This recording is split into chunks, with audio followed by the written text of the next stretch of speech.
Welcome to Christmas in July. It may be 98 degrees where I am, but it's time to start thinking about December 25th. So join me. I've got some ornament and gift ideas that are really easy and fun and beautiful. This is Kathy with Sycamore and Cotton. If you're new here, welcome. And if you're returning, welcome back. I'm so glad that you're here. Now, let's get started. These first ornaments are really thin. I got them off Amazon and they're maybe like 1/8 of an inch in thickness, and so I wanted them to be a little bit more than that. I took 2 and glued them together.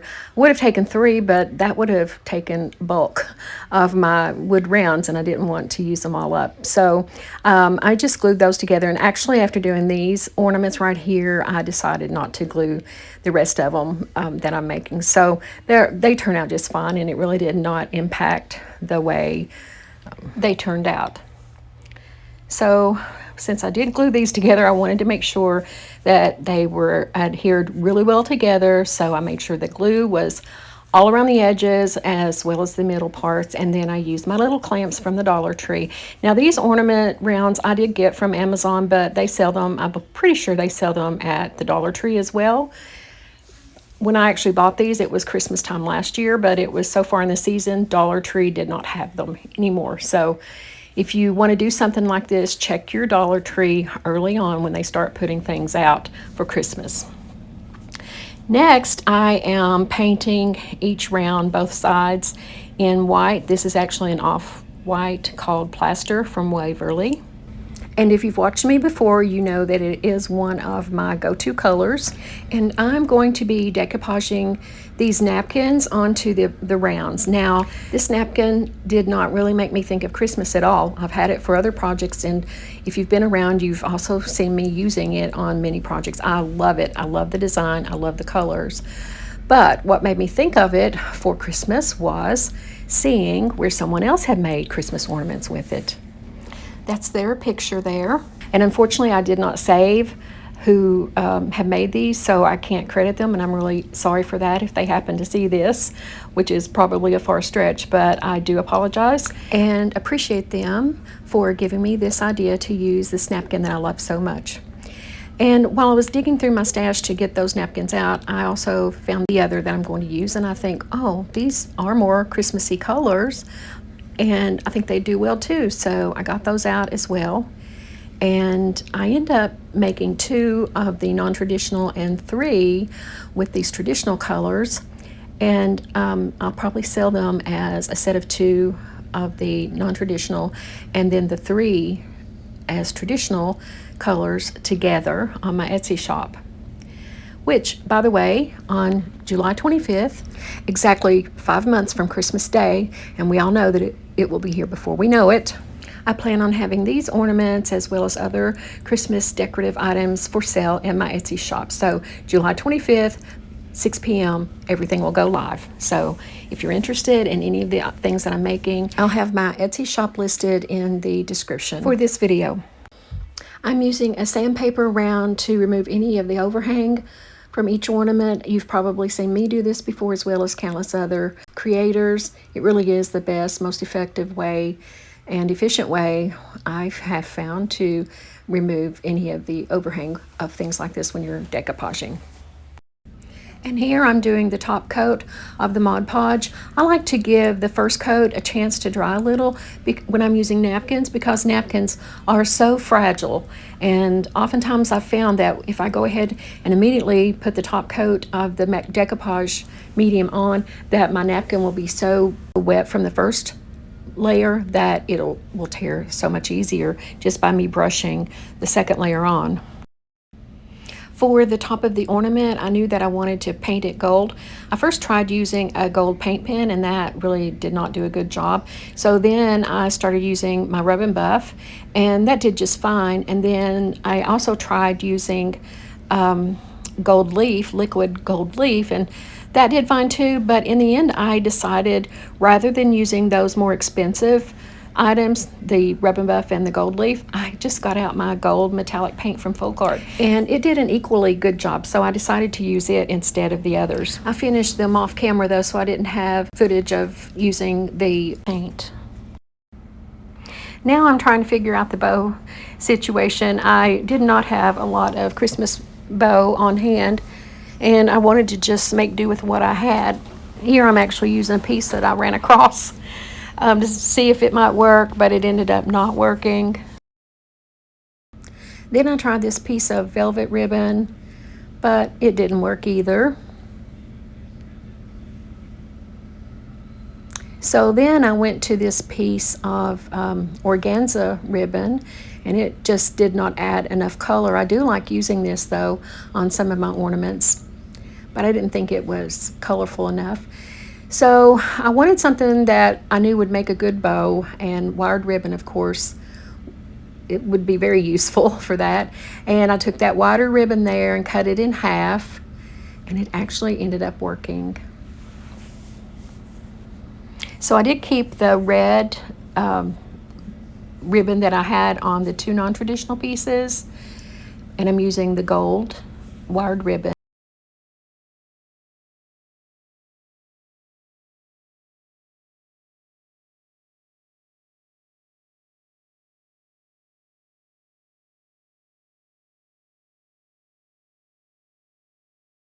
The third napkin that I'm using on these ornaments would be a really nice contrast to the one with the roses, and there they are.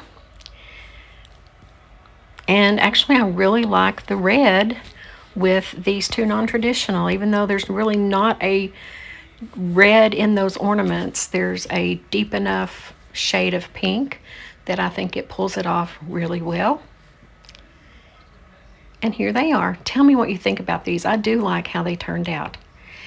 So now we're on to the next project, which also uses the wood rounds. And so this time I'm decoupaging an image that I'm pretty sure came from Graphics Fairy that I printed at home. And it's actually one that I had done for last year and didn't get around to making it. So I'm just pulling things out using the items that I had leftovers last year. I cut them out, cutting close to the edge, but not exactly along the edge. They're not a perfect fit on this round. I could have made it fit more precise, but I would have had to go back and print it again. And this is just fine because I knew that I'll be putting an edge of gold around the outer edge as well, just like I did with the other, the napkin items. So I get that on there, front and back, both sides, and do the same thing, let it dry for a little bit before I put the second coat of decoupage on. This being paper, it is more sturdy than napkins, so I can rub over it with I even use a shop towel and my fingers just to smooth it out, and it really doesn't wrinkle that much. So it works really well for me. The only thing, if you're going to be decoupaging something that you print, if you need to make sure that your ink is not going to bleed when you add the decoupage medium to it. So what I do to prevent that, and I also do this with some napkins, is to spray it with a thin coat of clear shellac or clear finishing spray.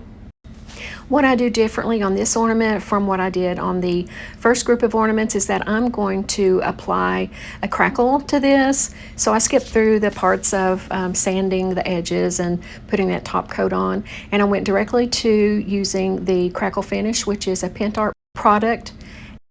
It is a two-step product, and the first is a glue-like component.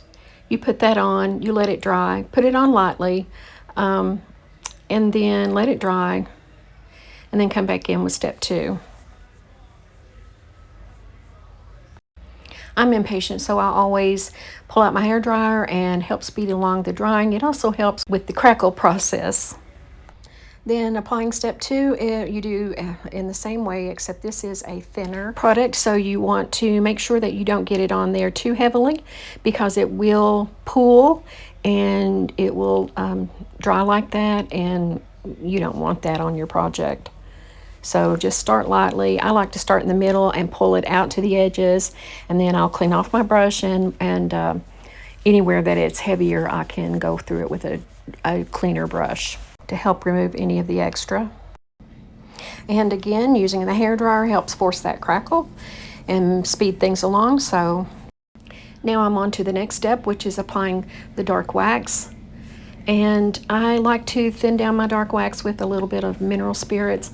So I put my brush in the wax and then just dip it into the cap of the mineral spirits where I've poured just a tiny bit, and I start applying that, and I'm thinking, oh my gosh, this is so dark. But I quickly wipe it all away and do the same on the back. And you can see these tiny little crackles that were formed with that crackling component. I'm not sure if you can see it here, probably not. And I go ahead and put it on the top too, because I will be going over that in gold, and putting a little bit on top will just help that gold show up better. Well, actually I'm using the rub and buff on this one. I'm not sure why I didn't use the paint, but anyway, there really isn't a big difference in the way they look.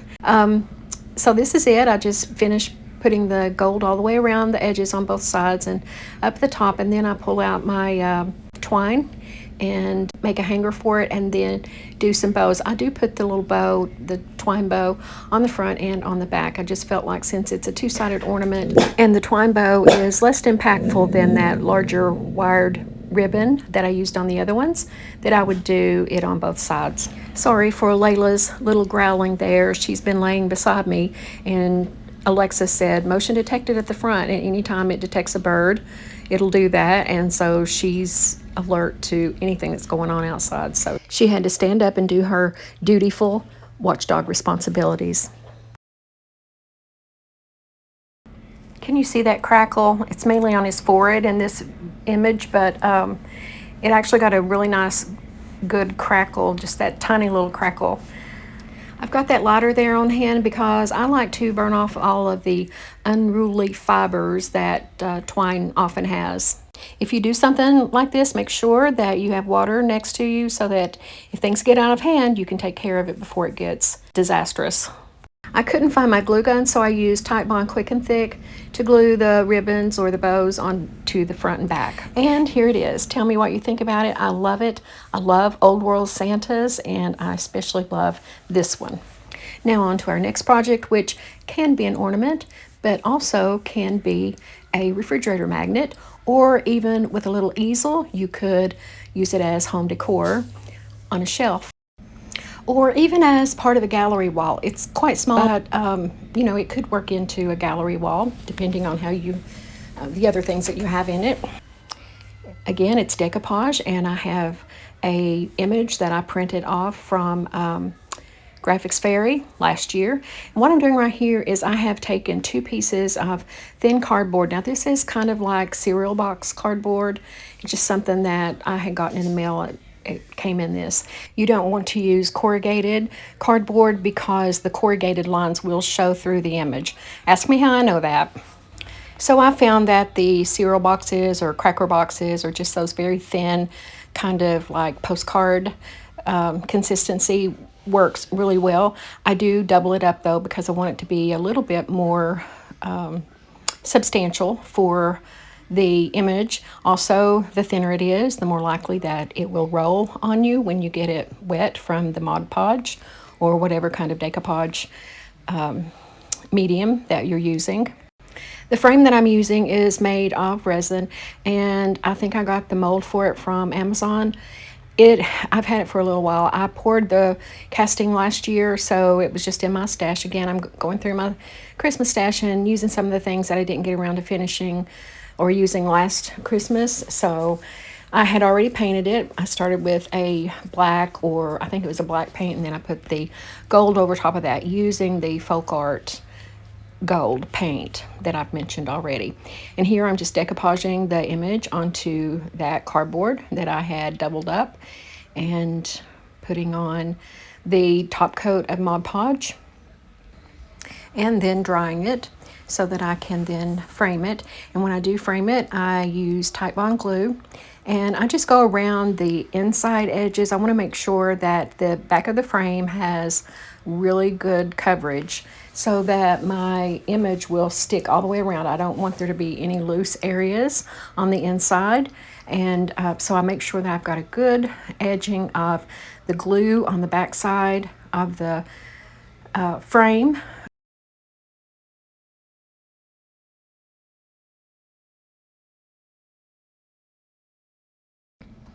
I use a shop towel to remove any glue that seeped out underneath the edges. Get that nice and clean, and apply a pretty heavy pressure so that I have good adherence. And there I'm using a brush to remove more glue, because the more I press on it, the more that comes out. This Type Bond glue, it bonds pretty quickly.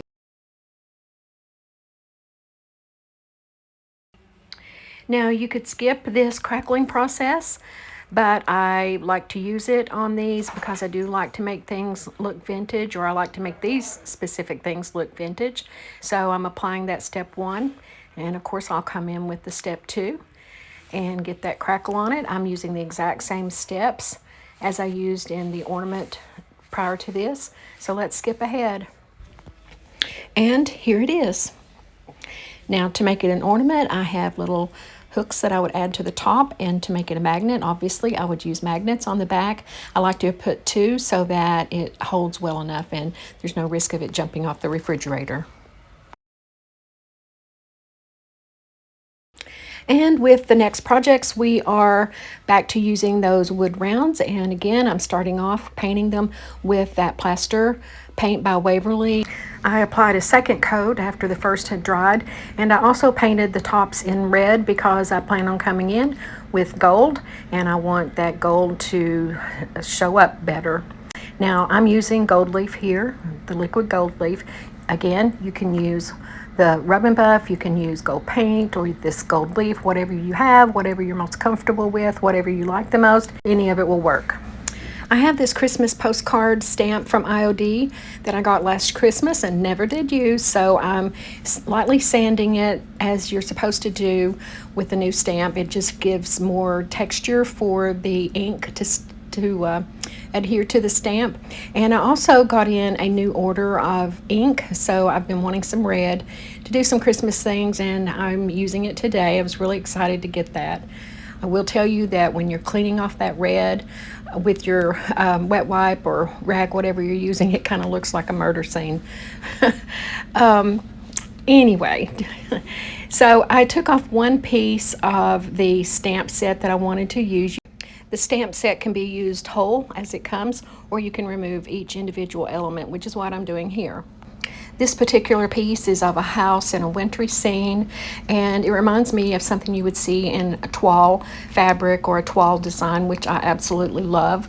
So I place it on the cardboard or the wood round and stamp that image on there. And I'm pretty happy with how it turned out, though it does turn out a little bland. Maybe I should have used more ink. I hear some creators call it juicing up the ink, the stamp, so maybe I needed to be more juicy with my ink. Anyway, I do know that I will need to choose a ribbon that makes this little ornament stand out. I don't have any that I can think of, so I will be trying to order some, and but for now, this is how they look. What ideas do you have for further embellishment?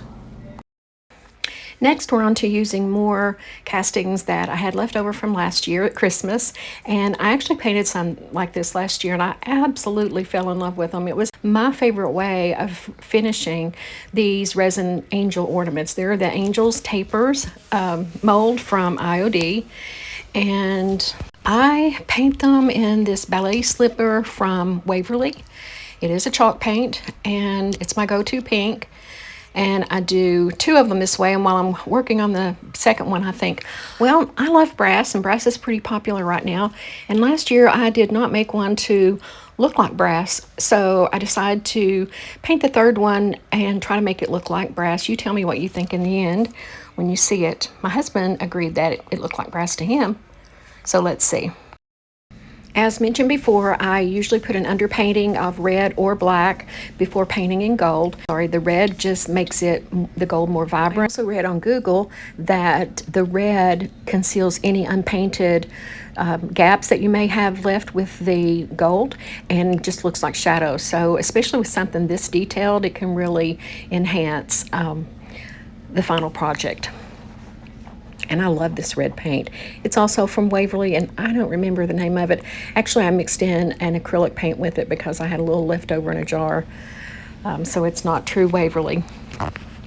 You want to make sure that red is as dry as possible before painting on your gold. And here I'm using the folk art paint in gold metallic.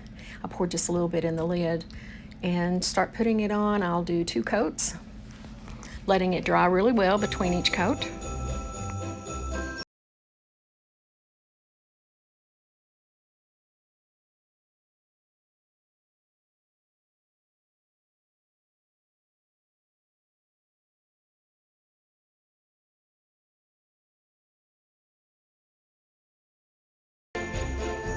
I do finish off the backside in the exact same way. Last year, for some reason, I did not even think of doing that, and I actually decoupaged a gold metallic tissue paper, and that worked fine, but this is so much easier.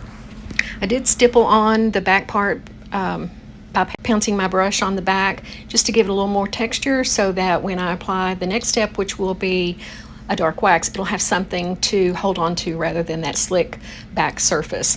Now I've moved on back to the pink ones, and this one, actually, I forgot how I did it last year. Here I am applying a pearlescent paint. I think it's by Folk Art, and it has a little, it's white with a little shimmer. I love it, but I realized I don't think that's how I did it last year. I think I went directly to the gold shimmery paint, which is actually just a clear translucent paint with some gold shimmery little glitters in it, I guess. And I like this really well too. And without making a mess with glitter, it gives you that glittery effect and that sparkly effect. And so here I'm just applying it on top of this one. And I will go back and do the one that I've put the pearlescent on. And you can hardly tell, but there is a slight difference of where the one with the pearlescent is a little bit lighter and probably a little bit more shimmery. And again, I do the same finish on the back of these that I did to the one that I'm hoping to turn out to look like brass. Can you see the difference between this one with the pearlescent and this one, which is just the gold shimmery? Very little difference. Now back to the brass look. I am going to now be applying my DIY dark wax or black wax, and I pull out my mineral spirits again to thin that out a little bit, and I just apply it all over the front, working it down into the details as well as I can, and then flip it over and do the back. I make sure I get all the sides as well.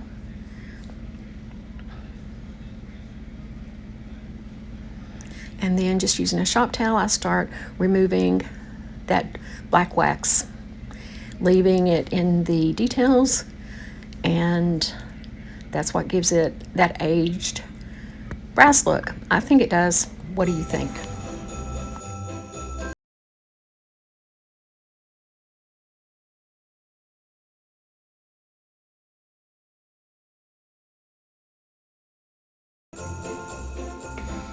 These are the hooks that I use for ornaments, and I like these really well. They have a little offset so that you can put it on the back, but it still has a little bit of curve around to the front of it. I don't know, I just like that.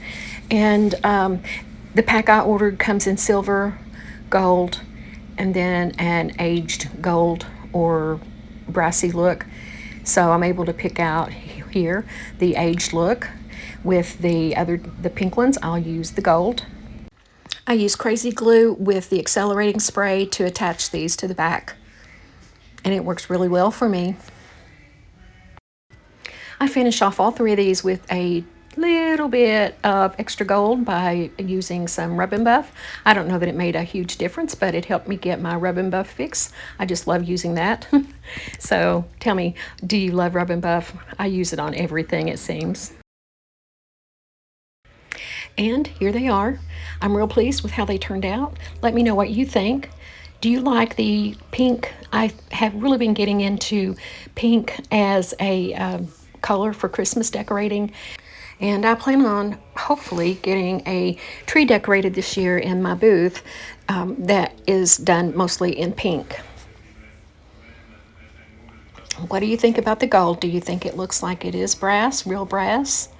I like it as well. These, of course, need to have their strings attached for hanging, and also I will put some pretty ribbon at the top.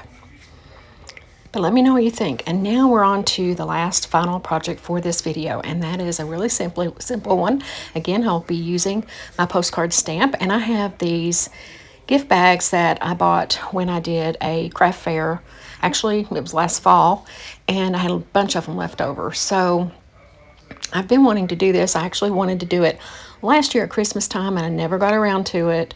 So now that I have my red ink and this brand new stamp pad, I am going to stamp some bags, making them into gift bags, and I'll probably group them together in threes. I probably will make a tag to go with each one, and I'll be selling these in my booth.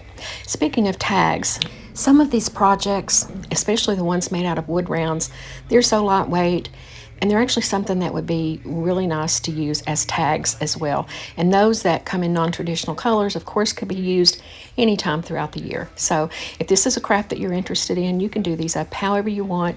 I think they'd be so cute on a gift bag or hanging on a basket. I even have one of the resin pieces that I made into an ornament. It's hanging on the handles of my secretary in our living room. So anyway, this is just very simple and very straightforward.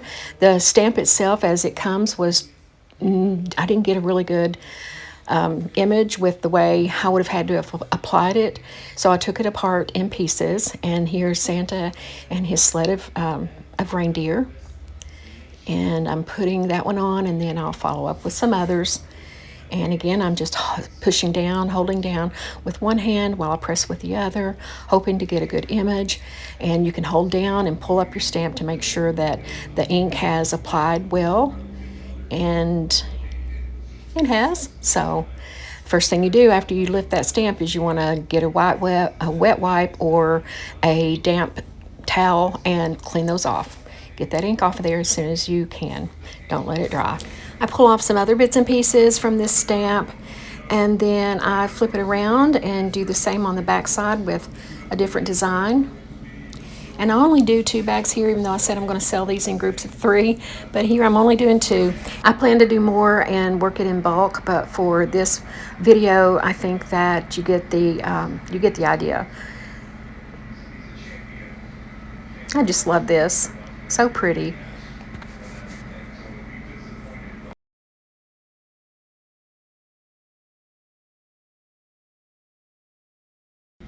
For the second bag, I am using my Les Roses stamp from IOD. This is my absolute favorite stamp because it is so versatile. I just love it. And I'm just using the floral parts on here. And again, I'm careful how I lay them down. You want to make sure you get the best look that you can get. And I found that by doing them like this, where there's a bit of a space between them, that it worked out better than if I did like one whole side was just like that larger image. And here they are. This is the front and then the back of one of them, and then the other is the floral stamp front and back. I'm real happy with how these turned out, and I can't wait to make more in other colors. I think making them in white or making them in black would also be really nice. That's it for projects. I so appreciate you spending your time with me. I've enjoyed it, and I certainly hope that you have too. Now, if you haven't had a chance yet, now would be the perfect time for you to like, subscribe, share, and comment on my video. I certainly would appreciate. And as you know, I was on vacation last week with my family, which is why I did not have a video. And so if you're interested, here's some pictures of our time together. We met at our daughter's for a birthday party for our grandson and the movie together. And then the next day we headed back down our way, saw this beautiful rainbow driving home. This is me with my grandpups, well, one of my grandpups and my girl Layla, on our way to the Smoky Mountains. And this is what the temperature was on top of Old Smoky. It was 90 degrees below, but on top it was 64 degrees, and it was so pleasant. And look at these views. This is from the top of Klingman's Dome, and I think it's called Kulwahi now. They've named it, taken the Indian name back. This was a beautiful bull elk on the side of the road driving back down, and look at that beautiful scenery. That's from the Foothills Parkway one night. Our first night was dinner at a Mexican restaurant, and since our grandson had just had his birthday, we celebrated again. This is our grandpup Oscar. We ended our vacation together with a few days back home. This is my grandpup Mama Ria again, and this is one of the dinners I made for the kids one night, a good old country meal. And here we are with all three of my kids and my grandson saying bye before they start off on their own journeys back home. And one more view of the beautiful Smoky Mountains. Thanks again, friends. I truly appreciate you sticking with me throughout this video and all the support that you give me. I hope that you've enjoyed this one. I hope that you found something useful, and I'll see you next time.